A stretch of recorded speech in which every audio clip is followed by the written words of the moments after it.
Shalom Bapak Ibu dan saudara-saudara yang terkasih di dalam Tuhan Yesus Kristus. Kita berjumpa kembali dengan Renungan Bina Iman GKI Klasi Solo pada hari ini.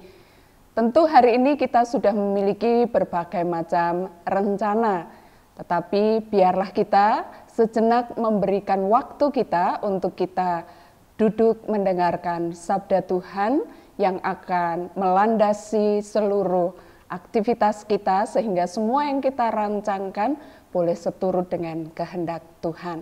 Kita akan berdoa sebelum kita membaca dan merenungkan sabda Tuhan. Bapa yang bertahta dalam kerajaan surga, kami bersyukur di hadapan Engkau. Engkau sudah berkenan untuk menyertai perjalanan hidup kami sampai dengan pada hari ini. Kami mengucap syukur ya Allah untuk segala kemurahan-Mu. Kami percaya jikalau kami ada sampai hari ini pun juga adalah karena kasih karunia Tuhan kepada kami.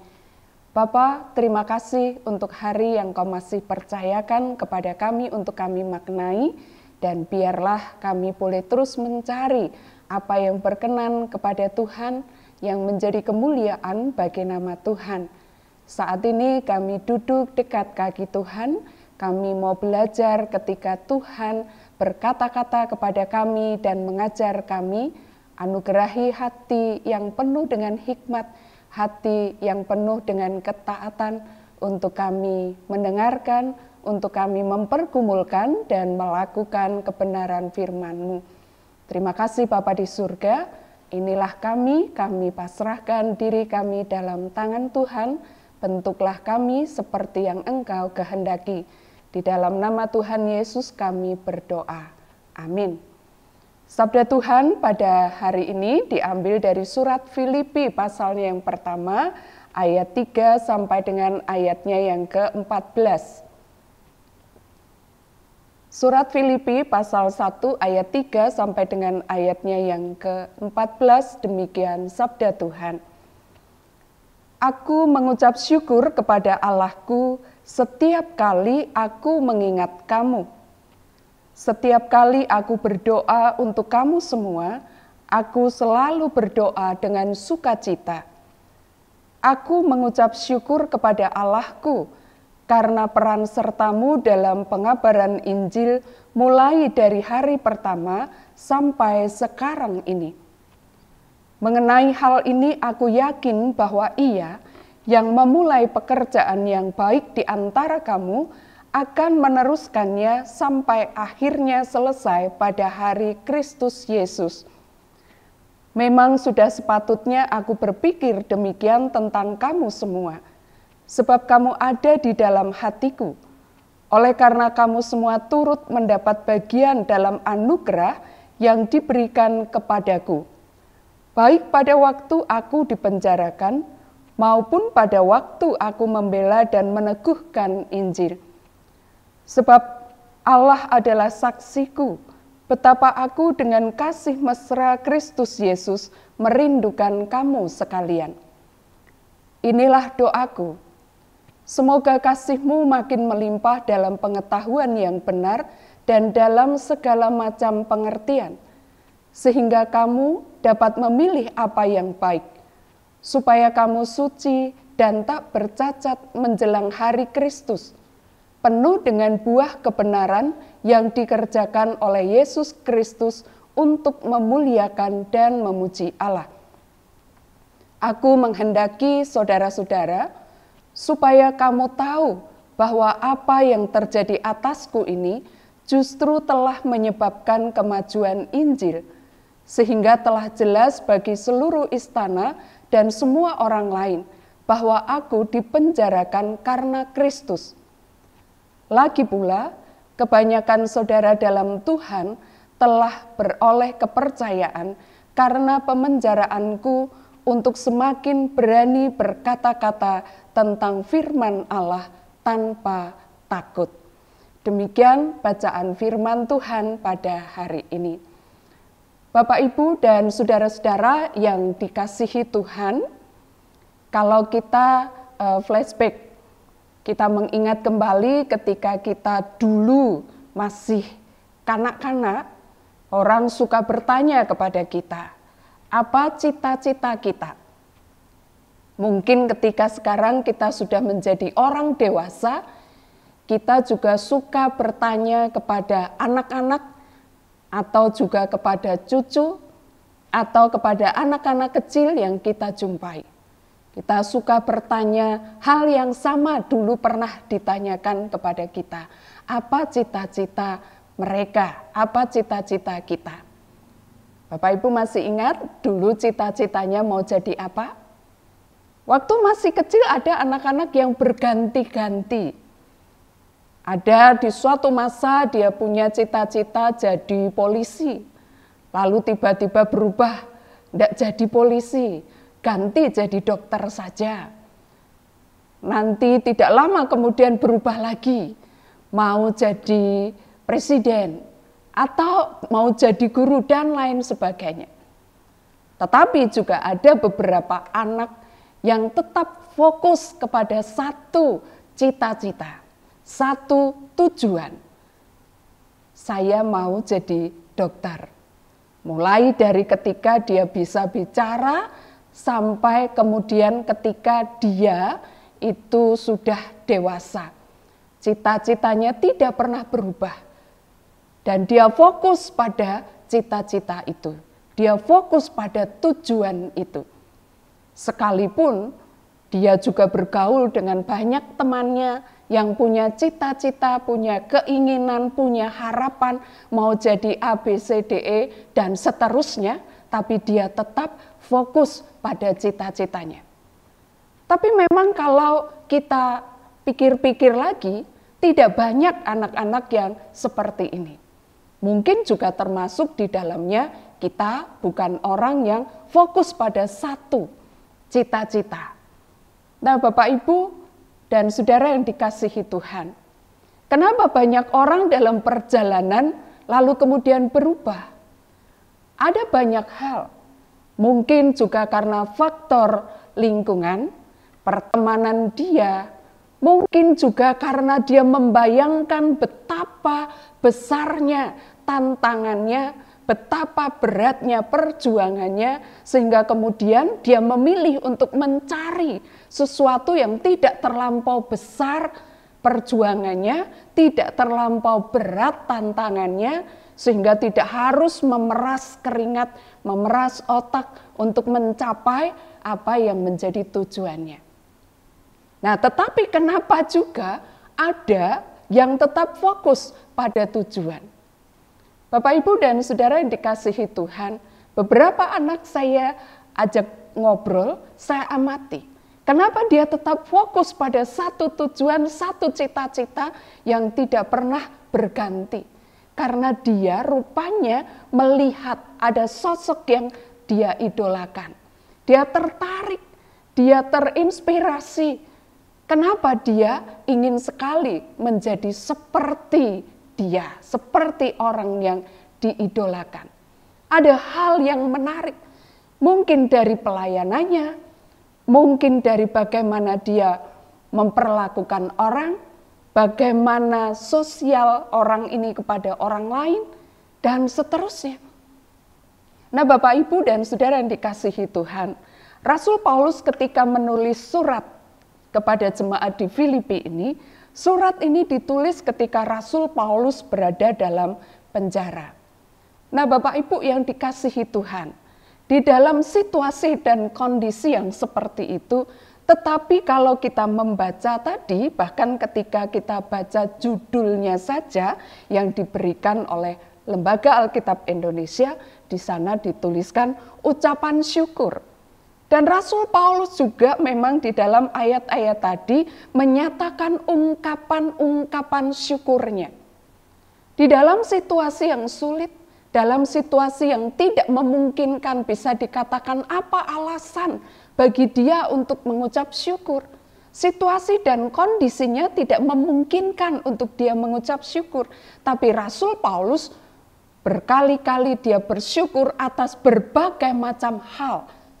Atas keberadaan jemaat yang ada di Filipi, atas peran serta jemaat di dalam mengabarkan Injil, atas keberadaannya juga bahkan ketika dia harus berada dalam penjara. Dalam situasi dan kondisi yang tidak memungkinkan untuk bersyukur, tapi Rasul Paulus tetap melihat ada hal-hal yang bisa membuat dia bersyukur kepada Allah. Nah, Bapak, Ibu, dan Saudara yang dikasihi Tuhan, kalau kita membaca ke bawah sedikit dari bacaan yang sudah bersama-sama kita baca tadi, saya ingin membacakan pada ayat yang ke-20. Rasul Paulus di sana berkata, "Yang sangat kurindukan dan kuharapkan ialah bahwa aku dalam segala hal tidak akan beroleh malu, melainkan seperti sedia kala, demikian pun sekarang, Kristus dengan nyata dimuliakan di dalam tubuhku, baik oleh hidupku maupun oleh matiku." Arti hidup bagi Rasul Paulus adalah Kristus dipermuliakan. Tujuan Rasul Paulus adalah Kristus dipermuliakan, baik melalui hidupnya atau juga melalui matinya. Dia fokus pada tujuan. Dia sadar bahwa ada harga yang harus dibayar. Ada tantangan yang tidak mudah untuk dilampaui, untuk dilewati. Berat tantangan yang harus dia hadapi. Tetapi dia fokus pada tujuan supaya Kristus dipermuliakan, baik oleh hidupnya ataupun juga oleh matinya. Rasul Paulus selalu melihat di tengah-tengah segala kesempitan-kesempitan hidupnya, tapi dia tidak mau melewatkan kesempatan yang ada. Sehingga meskipun dia berada dalam penjara, tetapi Rasul Paulus mengatakan justru karena dia berada dalam penjara itu, Injil itu makin diberitakan. Dia makin punya keberanian untuk memberitakan tentang Injil. Nah, Bapak, Ibu, dan Saudara yang dikasihi Tuhan, apa yang membuat Rasul Paulus tetap fokus pada tujuan? Tentu pertama-tama adalah karena dia sudah secara pribadi mengalami anugerah dari Kristus. Secara pribadi ketika dia berkata, "Aku orang yang paling berdosa, aku orang yang tidak layak," tetapi Kristus menangkapnya, Kristus memilih dia dan mempercayakan pelayanan kepadanya. Itu adalah anugerah yang tak ternilai. Dan anugerah itu Rasul Paulus tidak ingin untuk memilikinya sendiri. Sebab itu dia fokus dalam hidup yang masih Tuhan berikan. Adalah setiap kesempatan untuk dia memberitakan tentang keselamatan di dalam Kristus. Berapapun harga yang harus dibayar, tapi Rasul Paulus fokus pada tujuan. Seperti apapun situasi dan kondisinya, tetapi dia tetap melihat di tengah segala kesukaran, di tengah segala keterbatasan, di tengah segala kesempitan, selalu ada peluang dan ada kesempatan untuk dia memuliakan Kristus melalui pemberitaan Injilnya, termasuk juga ketika dia sedang berada dalam penjara. Nah, Bapak, Ibu, dan Saudara yang dikasihi Tuhan, apa arti hidup bagi setiap kita masing-masing? Apa tujuan hidup kita masing-masing? Mungkin setiap kita punya tujuan dan tidak sulit untuk membuat tujuan. Tetapi apakah kita tetap fokus pada tujuan sehingga kita mencapai tujuan itu? Kalau dalam perjalanan ada tantangan, kalau perjalanan ada hambatan, kalau ada harga yang harus dibayar, kalau ternyata butuh perjuangan, apakah kita tetap fokus pada tujuan? Atau suara-suara yang ada di sekeliling kita mengubah arah kita, sehingga kita tidak lagi bisa fokus kepada tujuan. Hidup dan mati adalah untuk memuliakan Kristus.